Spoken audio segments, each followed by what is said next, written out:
విశాఖ ఉక్కు రక్షణకై ఉత్తరాంధ్ర ప్రజా సంస్థ అక్టోబర్ 2న నిర్వహించే రాజకీయాలకు అతీతంగా ఉత్తరాంధ్ర ప్రజా సంస్థ చేపడుతున్న ప్రజా ఉద్యమ ర్యాలీ అక్టోబర్ 2న డాబా గార్డెన్స్ అంబేద్కర్ విగ్రహం వద్ద నుంచి జీవీఎంసీ గాంధీ విగ్రహం వరకు భారీగా నిర్వహిస్తున్నామన్నారు. పార్టీలకు అతీతంగా ప్రజా ఉద్యమ ర్యాలీని విజయవంతం చేయాలని రైటర్ అకాడమీ చైర్మన్ వివి రమణమూర్తి పిలుపునిచ్చారు. ద్వారకా నగర్లోని ఓ హోటల్లో విశాఖ సిటిజన్ ఫోరం ఏర్పాటు చేసిన మీడియా సమావేశంలో ఆయన ముఖ్య అతిథిగా పాల్గొని ర్యాలీ పోస్టర్ ను ఆవిష్కరించారు. దీనిని కూటమి ప్రభుత్వ పాలకులు వ్యతిరేకించకుండా తలాడిస్తున్నారని మండిపడ్డారు. రాష్ట్ర పరిపాలనకు ప్రస్తుత ప్రభుత్వం కోట్ల రూపాయల అప్పులు చేస్తున్నారు. జగన్ కాలంలో 2.5 లక్షల కోట్లతో అప్పుతో ప్రభుత్వం నడిపారని, అటువంటప్పుడు స్టీల్ ప్లాంట్ కోసం 10,000 కోట్ల రూపాయలు ఆర్థిక సహాయం అందించలేరా అని కేంద్ర ప్రభుత్వాన్ని ప్రశ్నించారు. విశాఖ నుండే కాకుండా శ్రీకాకుళం, అనకాపల్లి, గిరిజన ప్రాంతాల నుంచి పెద్ద ఎత్తున ప్రజలంతా పాల్గొననున్నారని వెల్లడించారు.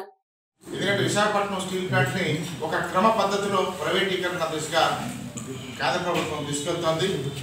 దానికి ఎదిరించాల్సిన రాష్ట్ర ప్రభుత్వం ఎదిరించకుండా కేంద్రం ఏం చెప్తే దానికి తలొక్కి పనిచేస్తుంది. దీనికి విశాఖపట్నం, శ్రీకాకుళం, విజయనగరమే కాకుండా మొత్తం యావత్ తెలుగు ప్రజలు కూడా దీన్ని వ్యతిరేకిస్తున్నారు. ఎందుకంటే విశాఖపట్నం స్టీల్ ప్లాంట్ అంటే మనందరిది. విశాఖ ఉక్కు ఆంధ్రుల హక్కు అనే పోరాటం ద్వారా తెచ్చుకున్న స్టీల్ ప్లాంట్ అది. పివి నరసింహరావు గారు ప్రధానమంత్రిగా ఉండగా దీన్ని జాతికి అంకితం చేసిన కర్మాగారం ఇది.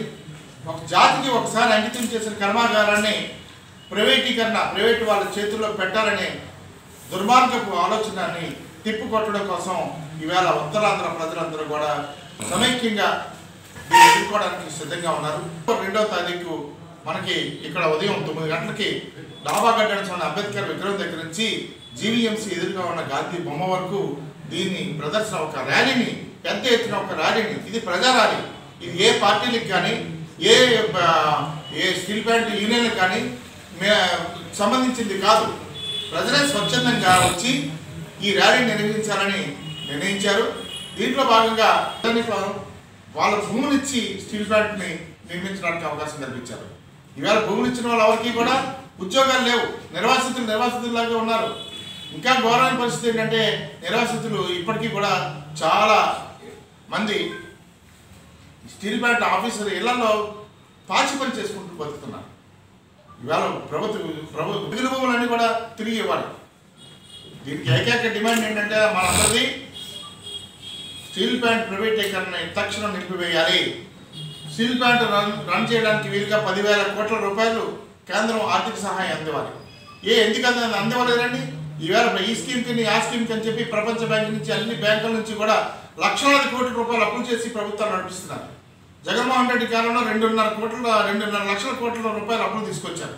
10,000 కోట్ల రూపాయలు విశాఖపట్నం స్టీల్ ప్లాంట్కి ఇవ్వలేరా? 20,000 కోట్ల రూపాయలు సొంత నిధుల నుంచి ఖర్చు పెట్టడం వల్ల ఆర్థికంగా బాగా టైట్ అయిపోయింది.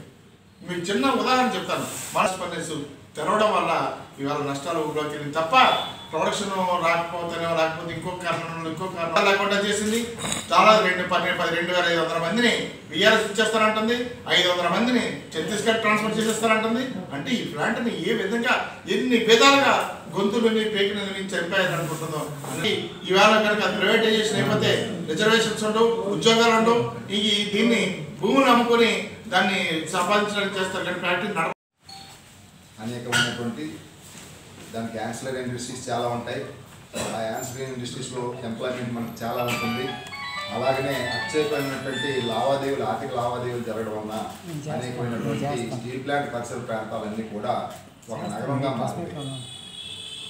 అటువంటి స్టీల్ ప్లాంట్లో ఒక ప్రైవేటీకరణ ఉద్దేశంతో సెంట్రల్ గవర్నమెంట్ వాళ్ళు ప్రైవేటీకరణ చేయాలనేటటువంటి తలంపుతో వాళ్ళు ముందు అడుగు వేస్తున్నప్పుడు కార్మికులు, కర్షకులు, రాజకీయ నాయకులు, ప్రజలు అందరూ కూడా చైతన్యవంతులు కావాలని, ప్రైవేటీకరణ కాకుండా ఉక్కు ఫ్యాక్టరీ ప్రభుత్వ ఆధ్వర్యంలోనే నడవాలని, అలాగనే ప్రభుత్వ రంగ సంస్థగా దానికి కావాల్సినటువంటి వనరులన్నీ కూడా వాళ్ళు సమకూర్చి అది ఇంకా బాగా అభివృద్ధి మార్గంలో వెళ్ళేలా చేయాలని చెప్పి కోరుతూ ఈరోజు రమణమూర్తి గారు అక్టోబర్ 2న ప్రజా ఉద్యమం పేరుతో ఒక ర్యాలీని స్టార్ట్ చేస్తున్నారు.